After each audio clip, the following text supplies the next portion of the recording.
You wake up already tired even though the day hasn't touched you yet.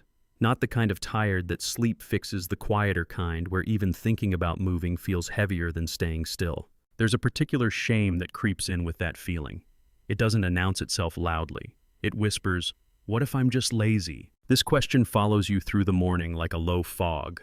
You watch sunlight spill across the floor.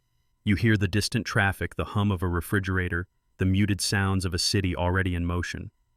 Somewhere out there, people are doing things, starting their lives, becoming versions of themselves that seem impossibly far away from where you are lying right now. And you're not asleep. You're awake. You're aware. You know what needs to be done. That's the part no one seems to understand. Most people imagine laziness as indifference, as someone who doesn't care enough to try. But what you're experiencing doesn't feel like not caring. It feels like caring without the ability to move. You want to get up. You want to shower, to answer the email, to start the thing you've been avoiding. You can picture yourself doing it. You can even feel the pressure of knowing you should. But between knowing and doing, there's an empty space, a kind of silence where motivation used to live. And the longer you stay there, the more that silence turns against you.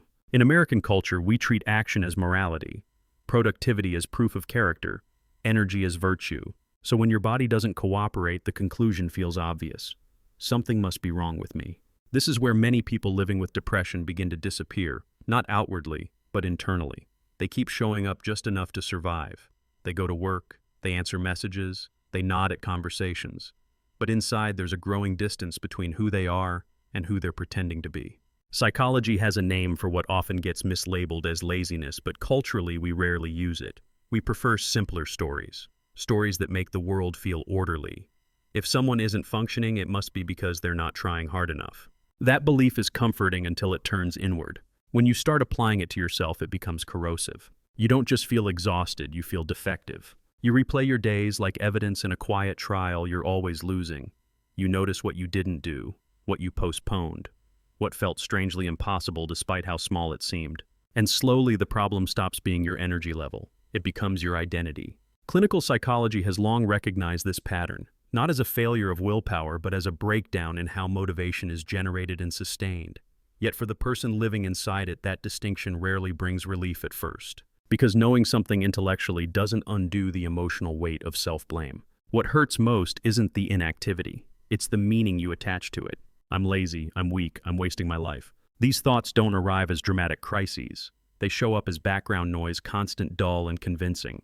And over time, they reshape how you see yourself. Depression often doesn't feel like sadness in the way movies portray it. It feels like a gradual dimming, a loss of contrast, a sense that everything requires effort but nothing gives anything back. Many people describe it as exhaustion. But it's not just physical. It's motivational exhaustion, the kind that makes even rest feel unearned. And here's the quiet truth most people never say out loud. If you were truly lazy, you wouldn't be asking these questions. You wouldn't feel this conflicted. You wouldn't be lying awake at night bargaining with yourself about tomorrow. Laziness doesn't argue with itself. It doesn't feel ashamed. It doesn't grieve the version of you that used to care. Depression does. According to cognitive psychology, one of the most damaging aspects of depression isn't the low mood itself, but the way it distorts self-perception. It turns symptoms into moral judgments, limitations into personal failures. And once that happens, suffering multiplies. Because now you're not just struggling, you're blaming yourself for struggling.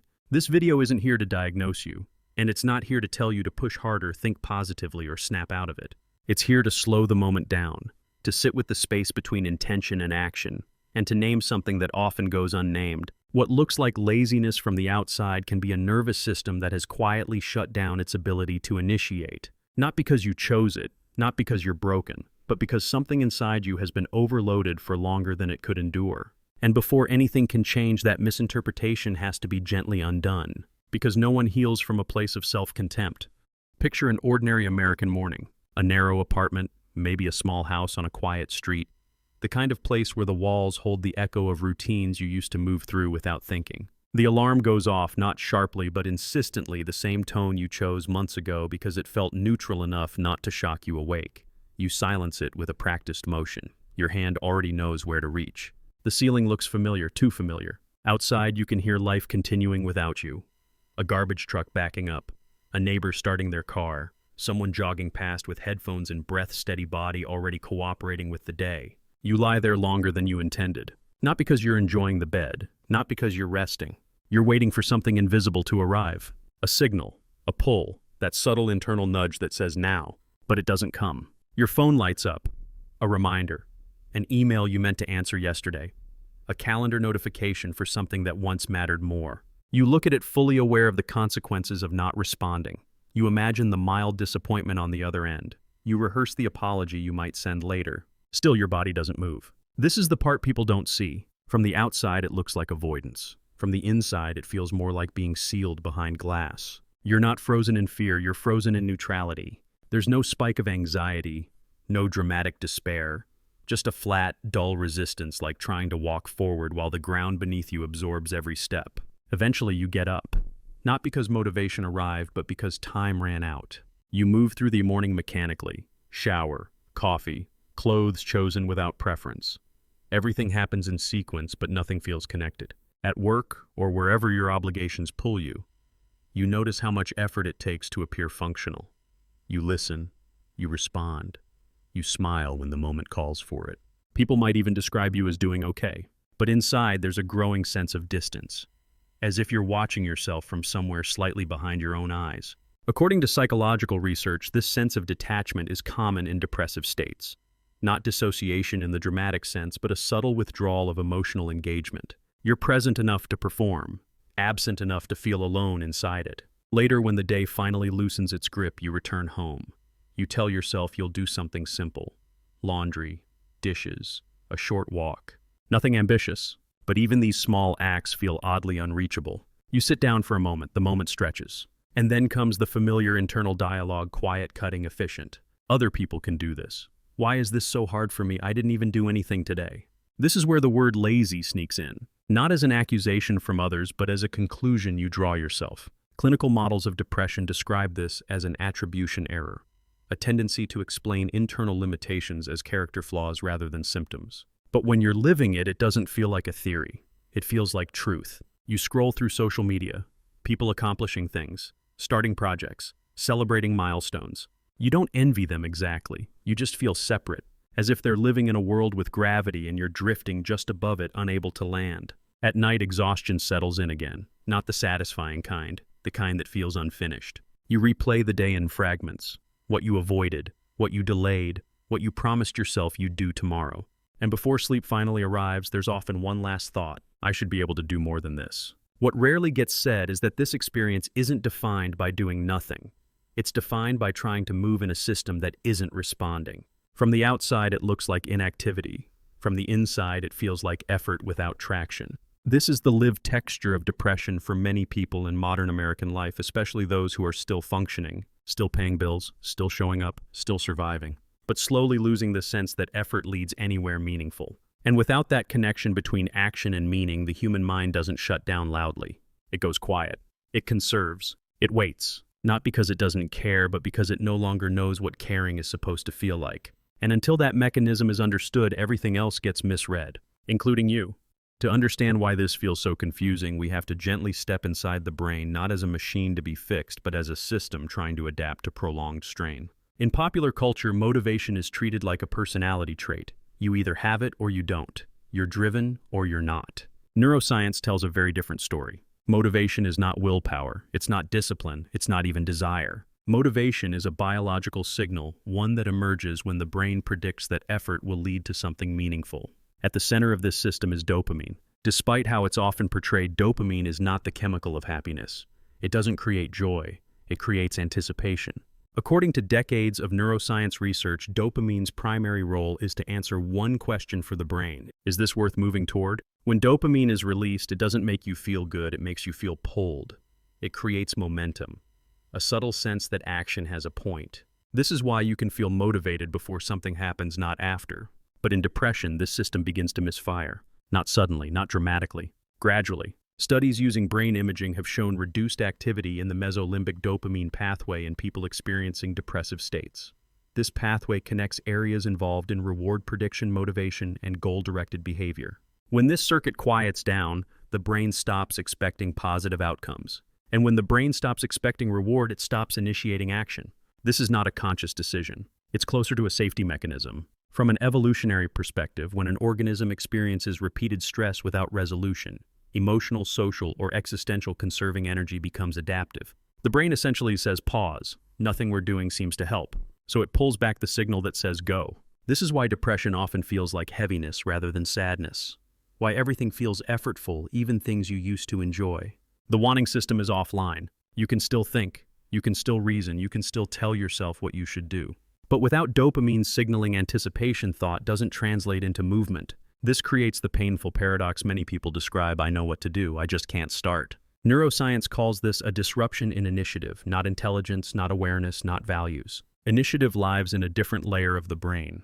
And when that layer is suppressed, effort feels like pushing against wet concrete. Importantly, this shutdown doesn't mean the system is broken. It means it's overwhelmed. Chronic stress plays a major role here. Long-term activation of the stress response involving cortisol and the amygdala interferes with dopamine signaling. When the brain stays in threat mode for too long, reward prediction takes a back seat. Survival first, meaning later. This is why depression often follows periods of emotional overload rather than single events.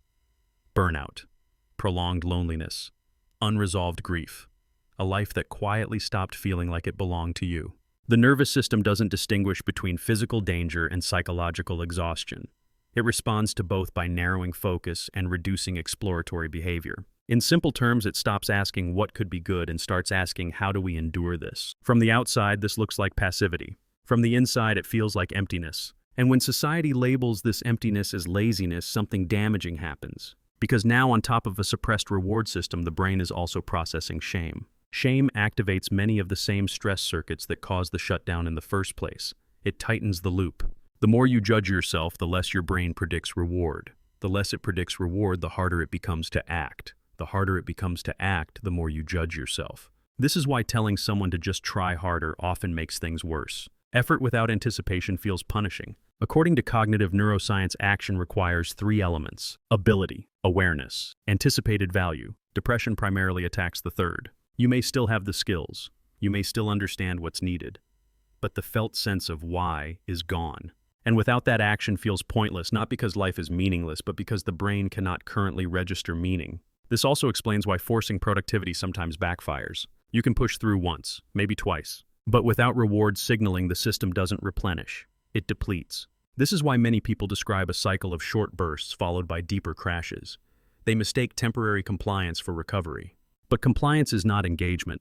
And engagement cannot be demanded from a nervous system that feels unsafe or exhausted. Here's the part that matters most. Nothing about this process is a moral failure. It is not a lack of character. It is not a weakness of values. It is not proof that you don't care. In fact, research consistently shows that people with depression often care deeply, sometimes too deeply, about doing things right, being useful, and not disappointing others. What they lack is not concern. It's access. Access to the internal circuitry that turns concern into motion. And until that distinction is understood, people keep punishing themselves for symptoms they didn't choose. Understanding the biology doesn't solve everything, but it changes the ground you're standing on. Because once you see that this is a system issue, not a self issue, the story you tell about yourself can begin to soften. And that softening is not weakness. It's the first sign that the nervous system might be allowed to come back online. Once the nervous system begins to shut down, its ability to initiate something subtle but devastating often follows. The problem stops being what you can't do and becomes who you think you are because of it. Psychology has long observed this shift. According to cognitive models of depression, human beings are meaning-making creatures. When something goes wrong repeatedly, the mind doesn't just register failure, it looks for an explanation. And explanations tend to fall into 3 categories. Is this temporary or permanent? Is this specific or global? Is this caused by circumstances or by me? Depression quietly pushes people toward the most punishing answers. Temporary becomes permanent. Specific becomes global. Circumstances become character. You didn't finish one task, so you conclude you never finish anything. You struggled to get out of bed, so you assume you're fundamentally undisciplined. This is not negative thinking in a motivational sense. It's a cognitive narrowing a brain under strain, simplifying the world in the harshest way possible. CBT frameworks describe this as internalized attribution. But lived from the inside, it feels like self-recognition. I'm finally seeing the truth about myself. This is where laziness becomes such a dangerous label. Because laziness isn't a description of a state, it's a judgment of character. Once you adopt it, everything gets filtered through it. You don't rest, you give up, you don't pause, you waste time, you don't feel empty, you're ungrateful. Over time, this creates what clinicians sometimes call secondary suffering. The original pain might have been exhaustion, numbness, or emotional overload, but the secondary pain, the self-hatred, the guilt, the quiet contempt often hurts more. And unlike the first, it feels deserved. Attachment theory offers another layer of understanding here. Many people learned early, often without words, that love and safety were tied to usefulness, to being easy, to being productive, to not needing too much. When depression disrupts your ability to function, it doesn't just affect your schedule. It threatens your sense of worth. If I can't contribute, if I can't keep up, if I can't perform, then what am I allowed to be? This is why so many people with depression still push themselves far beyond what their nervous system can handle. They're not chasing success. They're trying to remain acceptable. High-functioning depression lives here, not in visible collapse, but in quiet overextension followed by private crashes. You show up because you're afraid of disappearing socially if you don't. You collapse because your system can't sustain the effort, and then you judge yourself for collapsing. The cycle tightens. Clinical psychology also recognizes something called learned helplessness, originally observed when repeated effort failed to change outcomes. When the brain learns, accurately or not, that effort doesn't matter, it stops investing energy. But here's what often gets missed. Learned helplessness doesn't feel like resignation. It feels like realism. You don't think, why bother? You think, what's the point? And that question carries grief inside it. Grief for the version of yourself who used to move more freely. Grief for the future that now feels distant or abstract. Grief for a sense of agency that slowly slipped away without a clear moment of loss. This grief often goes unrecognized because nothing happened. No single event, no dramatic collapse, just erosion. And when there's no clear cause, people assume the cause must be them. From a psychological standpoint, this is one of the most isolating aspects of depression. Pain without a story, struggle without permission. Others might say, you seem fine, and in some ways they're right. But fine is not alive. Fine is functional numbness, and living there long enough begins to distort your relationship with effort itself. Effort starts to feel threatening not because it's hard, but because it carries expectation. Expectation of consistency, expectation of follow-through, expectation of being the version of yourself you no longer feel access to. So avoidance becomes protective, not because you don't care, but because caring hurts too much when your system can't respond. This is why telling someone in this state to push through often deepens the wound. It reinforces the idea that their internal limits are personal failures. But psychological research consistently shows that sustainable change doesn't come from self-pressure. It comes from restoring a sense of safety internally and externally. Before motivation can return, the nervous system has to believe that effort won't be punished, that it's allowed to be imperfect, that stopping doesn't equal losing love, that worth isn't conditional on output. This doesn't happen through force. It happens through understanding. And understanding begins when you stop treating symptoms like confessions and start seeing them as signals that something inside you has been carrying too much for too long. You are not lazy. You are responding imperfectly humanly to a system that has been under sustained strain. And recognizing that doesn't excuse your pain. It gives it context. And context is the first thing shame can't survive. There's a moment most people never talk about, not because it's dramatic, but because it's almost invisible. It's the moment you realize you're still trying, but nothing inside you is responding anymore. You still set alarms, you still make lists, you still think about what you should be doing. From the outside, this looks like inconsistency. From the inside, it feels like operating a machine that no longer turns on when you press the button. Here's the insight I want to sit with slowly. You are not failing to try. You are trying inside a system that no longer provides fuel. Most conversations about depression skip over this distinction. They frame the problem as effort versus avoidance, discipline versus weakness. But neuroscience and lived experience point to something else entirely. Human behavior doesn't begin with effort. It begins with permission given quietly by the nervous system.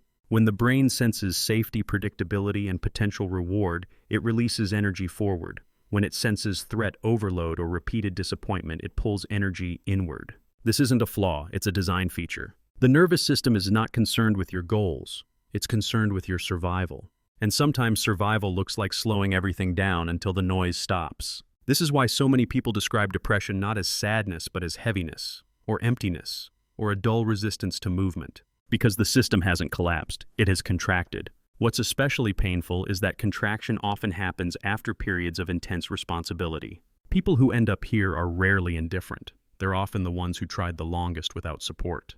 The ones who kept going when things stopped making sense. The ones who adapted. The ones who carried emotional weight quietly. By the time the system shuts down, it's not because you didn't care enough. It's because you cared without relief. Here's where the misinterpretation becomes dangerous. When you label this state as laziness, you turn a protective response into a personal indictment. You tell yourself, if I were better, I could push through this. But pushing is what got you here. Research in stress physiology shows that prolonged activation without adequate recovery leads to nervous system exhaustion. Not burnout in the motivational sense, but in the regulatory sense. The system loses flexibility, and flexibility is what allows effort to feel alive rather than forced. Without it, even simple actions feel heavy. This is why you can sit for hours thinking about doing something and still not do it. The thinking brain is intact, the initiating system is offline. And when those two parts stop communicating, self-judgment fills the gap. You start to believe that if you just explained things better to yourself, if you just thought harder, movement would return. But cognition cannot override a nervous system that has decided it's not safe to move forward yet. Another way to say this is, you are not lazy, you are over-adapted. You adapted to stress, you adapted to disappointment, you adapted to living without rest. And eventually adaptation became constriction. The quiet tragedy is that this often happens to people who appear strong, capable, reliable, people others depend on, which makes the collapse feel even more shameful. Because now not only are you struggling, you're betraying the image you built to survive. But here's the part I wish more people understood. Nothing inside you is broken. The system that initiates action has learned correctly or incorrectly that action no longer leads to safety or meaning. So it waits, it conserves, it goes dim. This doesn't mean it will stay that way forever, but it does mean that punishment won't bring it back online. Shame does not restart motivation. Pressure does not restore anticipation. If anything, they convince the system it was right to shut down. The shift that begins recovery is subtle, and it's not motivational. It's interpretive. It's the moment you stop asking, what's wrong with me, and start asking, what has my system been responding to? That question doesn't demand immediate answers. It doesn't require productivity. It simply reorients blame away from identity and toward context. And that reorientation matters more than it sounds. Because when the brain no longer feels under moral attack, it becomes slightly more open. Not energized, not fixed, just less defended. And less defended systems are the only ones capable of change. You don't need to convince yourself that everything is fine. You don't need to force gratitude or optimism. You only need to stop interpreting a shutdown as a character flaw. Once that story loosens its grip, something small but real begins to happen. The system listens again, not to demands but to signals of safety. And safety is the soil where motivation eventually grows back. Not all at once, not dramatically, but quietly. Like a dim room where one day you notice the light didn't turn off, it just hadn't been seen yet. When a nervous system stays in shutdown long enough, something else begins to happen. Something quieter than burnout, but deeper. Life starts to feel flat. Not painful enough to demand attention. Not empty enough to alarm others. Just muted. Clinical psychology refers to this state as anhedonia, a reduced ability to feel interest, pleasure, or emotional reward. But lived from the inside, it doesn't feel like the absence of happiness. It feels like the absence of response. You can still recognize what should matter. You can still remember what used to feel meaningful. But the emotional signal doesn't arrive. Music plays, but nothing moves. Conversations happen, but they don't land. Moments pass, but they don't register. This is why many people say, I don't feel sad, I just don't feel much of anything. According to research in effective neuroscience, anhedonia isn't simply about pleasure loss. It's about motivational salience, the brain's ability to tag experiences as worth approaching. When this tagging system weakens, life doesn't collapse, it drifts. And drifting is harder to explain than pain. In American culture especially, distress is expected to be visible. Crying, breaking down, asking for help. But anhedonia often produces the opposite. You become quieter, less reactive, easier to overlook. You stop wanting things strongly enough to demand space. This creates a dangerous illusion both for others and for yourself. Because if you're not visibly suffering, it must not be serious. If you're still functioning, it must not be real. So you learn to live inside the dimness. You adjust expectations, lower standards, shrink your inner life until it fits the available energy. This adaptation looks like resilience from the outside, but internally it's a form of mourning. You're grieving without realizing what you've lost. Psychological models describe this as emotional blunting, a narrowing of affect that often develops in response to chronic stress or unresolved trauma. Not dramatic trauma necessarily. Sometimes it's the slow accumulation of disappointments. A life that demanded endurance more often than expression.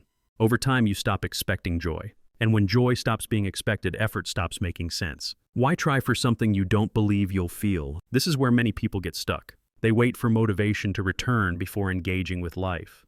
But motivation doesn't return on its own, not because you're doing something wrong, but because the system no longer trusts anticipation. Neuroscience shows that anticipation is built from repeated experiences of reward following effort.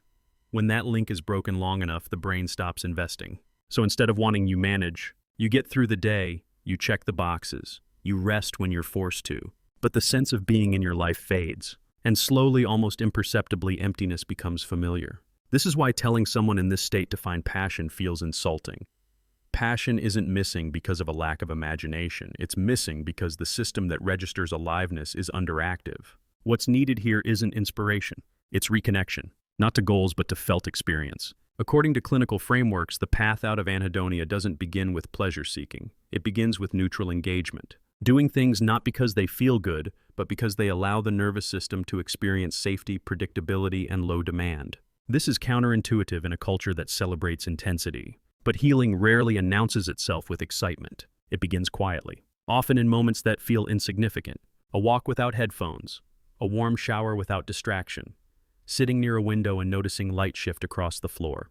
These aren't solutions, they're signals. Signals to a nervous system that has learned to brace itself against life. They say nothing is required of you right now. And that message matters more than motivation ever could. Because before the system can want again, it has to feel allowed to exist without pressure, without evaluation, without the constant background hum of should. This is not about becoming productive again. It's about becoming present. Presence is what gives meaning a place to land. And real meaning, is what eventually makes effort feel worthwhile again. Not because you forced it, but because the system remembered how to respond. If you're listening to this and recognizing yourself, there's a temptation that often follows. A quiet urgency to fix it, to turn insight into action immediately, to prove to yourself more than anyone else that you're not stuck. But recovery doesn't begin with acceleration. It begins with permission. According to a wide body of psychological research, especially work on nervous system regulation and depression, meaningful change rarely happens when a person is operating under internal threat. And self-judgment is a form of threat. So the first movement toward recovery isn't doing more. It's changing how you relate to what's happening. Instead of asking, why can't I do this? Try asking, what does my system need right now to feel less pressured? This isn't a motivational reframe, it's a regulatory one. Neuroscience shows that the brain's capacity for initiative improves when it senses safety, predictability, and low evaluation. Not praise, not success, just the absence of attack. That means one of the most stabilizing shifts you can make is internal. Stop treating your current state as evidence. Not evidence that you're failing, not evidence that you're broken, not evidence that this is how it will always be. Treat it as information. Information that something inside you has been carrying too much for too long. From there, the work becomes smaller than most people expect. Clinical models emphasize the value of low-demand consistency. Actions so modest they don't trigger resistance. Not because they're impressive, but because they're repeatable without self-punishment. This might look like waking up at roughly the same time without forcing productivity afterward. Stepping outside for a few minutes, not to exercise, but to let your nervous system register daylight. Choosing one neutral task, not meaningful, not efficient, just doable. The goal isn't accomplishment, it's reliability. Reliability teaches the brain something crucial. Effort does not equal danger. This is how anticipation slowly returns. Not as excitement, but as a faint sense of continuity. Another key element is how you speak to yourself during these moments. Research in self-compassion shows that people recover more sustainably when internal language shifts from evaluation to observation. Instead of, I didn't do enough today, try today had limited capacity and I worked within it. This isn't lowering standards forever. It's matching them to reality temporarily. Reality-based standards reduce nervous system strain. Unrealistic ones amplify shutdown. It's also important to say this clearly. Nothing in this process replaces professional care. Therapy, medication, and structured support are not signs that you've failed to cope.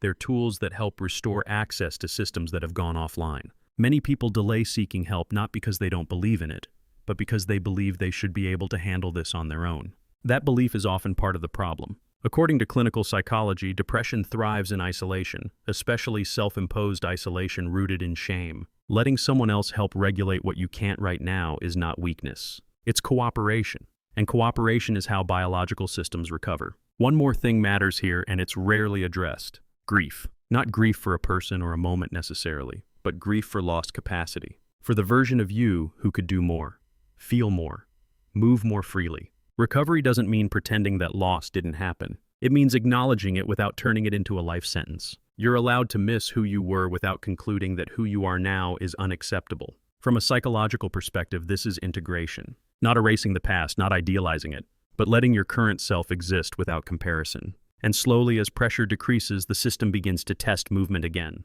Not leaps, not transformations. Small signals. Moments where something feels slightly less heavy, where doing one thing doesn't cost everything. These moments don't mean you're better. They mean your nervous system is listening again. That's all. And listening is the beginning, not of productivity, not of achievement, but of reconnection. With your body, with your limits, with the quiet possibility that this state is not a verdict, it's a phase shaped by conditions that can change. You don't need to rush that change. You only need to stop punishing yourself while it unfolds. There's a strange moment that often comes after everything has gone quiet. Not relief, not hope, just a soft, unsettling stillness. It's the moment when you realize that even your frustration has run out of energy, that the inner arguments have stopped, that the voice pushing you forward has gone silent, not angrily but weakly like a radio losing signal. Many people are afraid of this moment. They interpret it as emptiness, as proof that something essential has died. But psychologically, that interpretation misses something subtle. In clinical observation, when a system stops struggling, it's not always because it has given up. Sometimes it's because it has withdrawn to protect itself. Like an animal that stops running, not because it wants to disappear, but because it has reached the limit of what flight can do. This is what emotional shutdown often looks like from the inside. No drama, no breakdown, just a dull suspension. And here's the part most people never hear. Shutdown is not the opposite of life. It's life conserving itself. From a neuroscience perspective, when the brain senses that effort no longer leads to safety, reward, or relief, it shifts strategy. It reduces output. It narrows focus. It dims desire. Not as punishment, but as preservation. So if you're here listening to this feeling disconnected, unmotivated, strangely hollow, it doesn't mean you've lost your capacity for meaning. It means your system no longer trusts the conditions it was given. That distinction matters, because capacity doesn't vanish. It goes offline. And what goes offline can come back online not through force, but through changed conditions. This is where many self-help narratives quietly fail people. They assume the problem is inside you, your mindset, your discipline, your gratitude. But modern psychology suggests something else. When people feel dead inside, it's often because they were required to stay functional in environments that ignored their internal limits. You adapted, you kept going, you complied. And eventually the system pulled the plug. Not to end you, but to stop the bleeding. If there's one insight I want you to sit with, it's this. Your numbness is not an absence, it's a signal. A signal that effort exceeded return for too long. That your nervous system learned a painful equation, giving more doesn't change anything. So it stopped asking you to give. And maybe right now, the most honest thing you can do is not try to feel better, but to feel accurate. Accurate about your limits. Accurate about your fatigue. Accurate about what has actually been asked of you, not what should have been manageable. Accuracy is grounding. And grounding is where regulation begins. This doesn't mean staying here forever. It means not lying to yourself on the way out. Over time, with gentler pressure, with support that doesn't demand performance, with rhythms that don't punish inconsistency, the system begins to renegotiate. It starts sending small test signals, a flicker of interest, a moment of presence, a task that costs slightly less than it used to. These aren't breakthroughs. They're probes. The nervous system asking, is it safe to come back yet? Your job is not to answer with ambition. It's to answer with honesty, with pacing, with boundaries, with the refusal to turn every improvement into a new expectation. Because recovery doesn't happen when you feel inspired. It happens when you stop being at war with where you are. And if nothing else moves right now, if motivation still feels distant and pleasure still feels theoretical, remember this. The fact that you can recognize this state, the fact that you're listening, the fact that some part of you is still trying to understand what's happening, means something in you is still alive. Not loud, not productive, but present. And presence is enough to begin. Not today, not tomorrow, but eventually. Quietly. On your terms.